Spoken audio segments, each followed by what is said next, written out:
Media किसी भी हाल में ओबेरॉय इंटरनेशनल एंटरटेनमेंट और राजवीर को नाराज नहीं कर सकते थे, पर ओबेरॉय इंटरनेशनल सिया की मदद क्यों कर रहे हैं, ये सभी की समझ से परे था। इधर राशि ये नहीं समझ पा रही थी कि उनका प्लान इतनी आसानी से कैसे काम कर रहा है। उसे तो लगा था कि इस सब में कुछ दिन तो लगेंगे ही।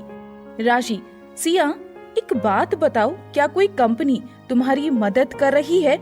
सिया राजवीर की ओर देखते हुए, नहीं, पर कोई है जो मेरा साथ दे रहा है, लेकिन मैं उसके बारे में अभी नहीं बता सकती। राशि, ओके, कोई बात नहीं, इसके बारे में हम बाद में बात करेंगे। फिलहाल करण की रोनी सूरत ही मुझे खुश करने के लिए काफी है। राशि को लगा सिया के परिवार से कोई उसकी मदद कर रहा है। उसे बिल्कुल अंदाजा नहीं था कि सिया ने रातों रात एंटरटेनमेंट इंडस्ट्री के राजा से शादी कर ली है। राजवीर, क्या तुम स्टार किंग छोड़ना चाहती हो? सिया, मैं उन्हें इतनी आसानी से नहीं छोड़ूंगी, मैं उन्हें बर्बाद कर दूंगी। मैंने फिर से मॉडलिंग करने का फैसला किया है। फिलहाल मेरी इमेज कुछ खास नहीं है, पर स्टार किंग उसे वापस पाने में मदद करेगा। राजवीर, तुम अभी गुस्सा हो इसलिए ऐसा कह रही हो सकता है जब तुम्हारा गुस्सा उतरे तब तुम ऐसा ना करना चाहो। सिया, नहीं, मैं जो भी करती हूँ पूरे मन से करती हूँ, चाहे प्यार हो या नफरत। इस वाक्य को अच्छा खासा समय बीत चुका था, पर करण ने एक बार भी कॉल करके सिया का हाल जानने की कोशिश नहीं की थी। वो तो सिया को बर्बाद करने में लगा हुआ था। राजवीर सब कुछ जान के भी चुप था। सिया बहुत समझदार थी, वो अच्छे से जानती थी कि राजवीर को सब पता चल जाता है, उससे कुछ भी छिपाना गलत होगा। जो भी होता सिया सबसे पहले राजवीर को बताती। दोनों एक दूसरे पर पूरा भरोसा करने लगे थे। राजवीर, मैंने मेरे मैनेजर को होटल रूम बुक करने को कहा है। सिया ये सुनकर शर्मा जाती है।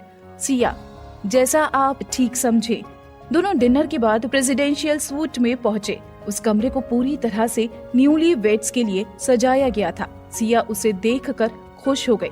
दूसरी ओर करण मीडिया वालों और अपने बिजनेस पार्टनर से मिल रहा था। वो किसी भी तरह सारा बखेड़ा खत्म करना चाह रहा था। इस बीच सिया का उसे ख्याल भी नहीं आया कि वो कहाँ है और कैसी है। राजवीर सिया की आंखों में घबराहट साफ देख सकता था। राजवीर, मैं वॉशरूम से आता हूँ, तब तक तुम और सोच लो, अगर तुम चाहो तो हम थोड़ा और रुक सकते हैं। सिया, नहीं, मैं तैयार हूँ। राजवीर, सोच लो, एक बार मैंने तुम्हें अपना बना लिया तो फिर कहीं नहीं जाने दूंगा। सिया, मैं तैयार हूँ। राजवीर बाहर आकर सिया को किस करता है। वो जैसे ही और आगे बढ़ा, सिया डर से अपनी आंखें कस के बंद कर लेती है। राजवीर को लगा क्योंकि सिया मॉडलिंग इंडस्ट्री में है और एक रिलेशनशिप में भी रह चुकी है, उसके लिए ये नया नहीं होगा। राजवीर सिया से दूर हटते हुए, तुमने पहले कभी? सिया, नहीं। राजवीर, तो बताया क्यों नहीं? सिया, मैं कैसे बोलती, मुझे लगा आपको खुद ही पता चल जाएगा। क्या आप मुझसे खुश नहीं हैं? और क्या अभी हमने? राजवीर, वो जो भी हुआ या नहीं हुआ, मिसेस सिया राजवीर ओबेरॉय तो तुम ही हो। सिया, लोगों को आपके बारे में बहुत गलत फहमी है। राजवीर, मतलब? सिया, बाहर से देखकर लगता है कि आप बिल्कुल भी इमोशनल नहीं होंगे, आपको किसी भी बात से फर्क नहीं पड़ता और सबको अपने इशारे पे नचाते होंगे।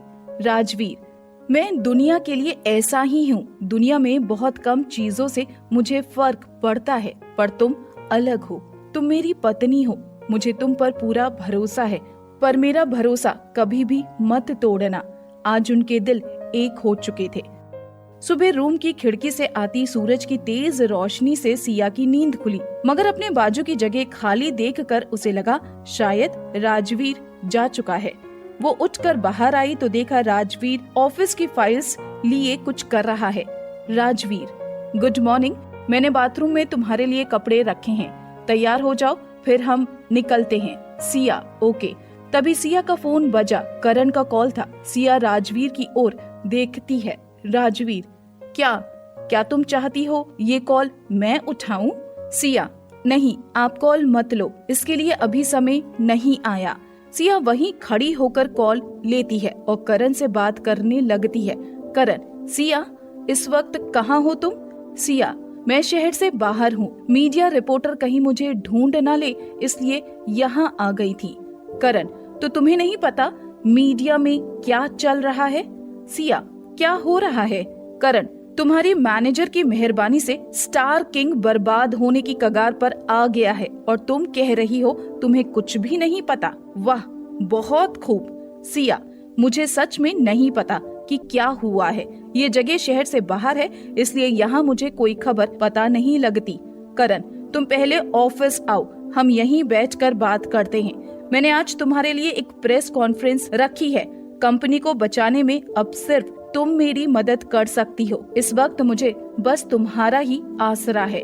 प्रेस कॉन्फ्रेंस मतलब सारा इल्जाम सिया पर डालने की तैयारी कर रहे हैं। इन्हें लगता है सिया अब भी पहले जैसी नादान है। सिया ने कॉल रख दिया। राजवीर, मैंने अपना नंबर तुम्हारे मोबाइल में सेव कर दिया है। तुम्हें कोई भी परेशानी हो, कुछ भी चाहिए हो, फौरन मुझे कॉल करना। Siya, thank you mister Oberoi. Rajveer, तुम्हें नहीं लगता कि तुम्हें अब मुझे किसी और नाम से बुलाना चाहिए, ना कि मिस्टर ओबेरॉय? राजवीर ने थोड़ा चिढ़कर कहा, मेरे लिए कोई अच्छा सा नाम सोचो वरना मैं तुम्हें कहीं भी नहीं जाने दूंगा। सिया शर्माते हुए, हबी कैसा रहेगा? राजवीर के चेहरे पर प्यारी सी मुस्कुराहट आ गई।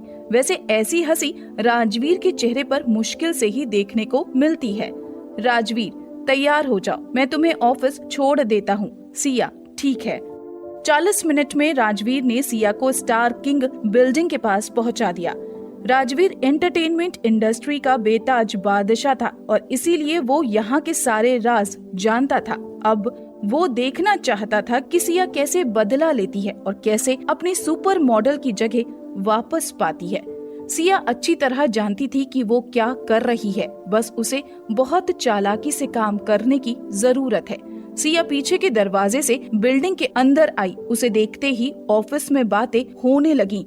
कोई उसे नफरत से तो कोई उसे गुस्से में देख रहा था। सिया सबको नजरअंदाज करते हुए करण के केबिन की तरफ बढ़ी। जैसे ही उसने दरवाजा खोला, करण दरवाजे की ओर पीठ करके बैठा था। आहट सुनकर उसने गुस्से में सिया को देखते हुए कहा, आ गई तुम? सिया, बोलो, मुझे क्यों बुलाया है? करण, क्या तुम्हें पक्का यकीन है कि तुम राशि की हरकत के बारे में कुछ नहीं जानती? सिया के सामने न्यूज़पेपर फेंकते हुए कहा, अगर राशि को तुमने ऐसा करने को नहीं कहा तो उसकी हिम्मत कैसे हो गई ऐसा करने की? सिया, तुम ही बताओ, मैं ऐसा क्यों करूंगी? क्या मैं नहीं जानती ऐसा करने से तुम नाराज होगे? मैं तुम्हें नाराज क्यों करना चाहूंगी? हम तो शादी करने वाले थे। करण, तो ये बताओ, तुमने क्राउन स्टार ब्रेसलेट को पायल की तरह क्यों पहना, जबकि तुम अच्छे से जानती थी कि तुम्हारे पैर तुम्हारी पहचान है। और तो और लोरी और तुम में सबसे बड़ा फर्क यही है। सिया, मेरे पास उसे पायल की तरह पहनने के अलावा कोई और चारा नहीं था। तुम्हें यकीन ना हो तो लोरी के मैनेजर से पूछ लो, वो भी वहीं था। करण, पूछ लिया। उसने कहा, जो भी हुआ तुमने अपनी मर्जी से किया। सिया, उदास होने का नाटक करते हुए, मैं तुम्हारी मंगेतर हूँ, फिर भी तुम्हें बाहर वालों पर मुझसे ज्यादा भरोसा है। सिया को पिछली सारी बातें याद आ रही थी। पहले भी इसी तरह करण लोरी को बचाने के लिए सारा इल्जाम सिया पर डाल देता था। तब सिया को लगता था कि करण अपनी कंपनी और अपने करियर के लिए ऐसा कर रहा है, पर आज सच उसके सामने था कि वो आज तक हमेशा से बस लोरी को बचाता आया है। करण, कुछ भी कहने सुनने के लिए अब बहुत देर हो चुकी है। जो नुकसान होना था वो हो चुका है। क्राउन स्टार ने मेरी कंपनी पर धोखाधड़ी का केस कर दिया है और बची कसर तुम्हारी मैनेजर ने पूरी कर दी है। उसकी मेहरबानी से आज हर ऐरा गैरा मेरी कंपनी को गाली दे रहा है। मैं कुछ नहीं जानता, तुम्हें इसकी पूरी जिम्मेदारी लेनी होगी। तुम्हें मीडिया में कहना होगा कि ये सब तुमने और तुम्हारी मैनेजर ने किया है। मेरा या मेरी कंपनी का इससे कोई लेना देना नहीं है। जल्द ही हमारी शादी होने वाली है और मैं नहीं चाहता कि मेरी होने वाली बीवी की वजह से मेरी कंपनी बंद हो जाए और मैं बर्बाद हो जाऊं। सिया, तो तुमसे शादी करने के लिए क्या मुझे खुद को बर्बाद करना होगा और इससे राशि का भी करियर खत्म हो जाएगा? करण, लोगों ने तुम्हें तुम्हारी गलती से पहचाना है, तो अब तुम्हें ही इसकी जिम्मेदारी लेनी होगी। ये बोलते ही करण को एहसास हुआ कि उसने बहुत ज्यादा बोल दिया है। अपने गुस्से पर काबू पाते हुए करण कहता है, प्लीज मान जाओ वरना मैं बर्बाद हो जाऊंगा। ये आखिरी बार मैं तुम्हें ऐसा कुछ करने को कह रहा हूँ। सिया, ठीक है, पर मैं ये हमारी शादी की खातिर नहीं कर रही हूँ, बल्कि इसलिए कर रही हूँ क्योंकि मैं नहीं चाहती कि मेरी वजह से तुम्हारा करियर खत्म हो जाए। करण, हाँ पक्का, 3 बजे प्रेस कॉन्फ्रेंस है और कुछ ही देर में मीटिंग है। तब तक ये पढ़ लो, तुम्हें क्या स्टेटमेंट देना है। करण जानता था कि वो सिया को इसके लिए तैयार कर लेगा और जरूरत पड़ने पर सिया को फिर मना लेगा। वैसे भी शादी के बाद सिया को करण की बात माननी ही पड़ेगी। सिया राशि को कॉल करती है। सिया, करण मुझे ढाल की तरह इस्तेमाल करना चाहता है। राशि, तो इसमें नया क्या है? तुम बस ये बताओ कि आगे क्या करना है। राशि पूरी तरह लड़ने को तैयार थी। सिया, मैं 3 बजे स्टेटमेंट दूंगी कि सब मैंने किया है, तभी तुम किसी अननोन नाम से करण लोरी की हॉस्पिटल वाली रोमांटिक फोटो रिलीज कर देना।